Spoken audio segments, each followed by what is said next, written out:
அன்பு சகோதர சகோதரிகளே, ஆண்டவராய் இயேசுவின் நாமத்தினாலே உங்களை வாழ்த்துகிறோம். இன்றைக்கு தேவ வார்த்தை பார்ப்போம். நீதிமொழிகள் 28:13. தன் பாவங்களை மறைக்கிறவன் வாழ்விட மாட்டான், அவைகளை அறிக்கை பண்ணி விட்டுகிறவனோ இரக்கம் பெறுவான்.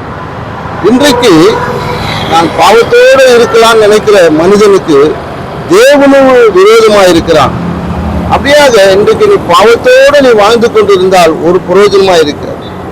நீ பாவத்தோடு நீ இருந்து கொண்டிருந்தால் ஒரு காரியத்தை நீ நிம்மதியாக இருக்க முடியாது. உன் வாழ்க்கையில எல்லா நிம்மதிகளும் எல்லா பிரச்சனைகளும் நீ ஏற்றுக்கொள்ள வேண்டியதாக இருக்கும்.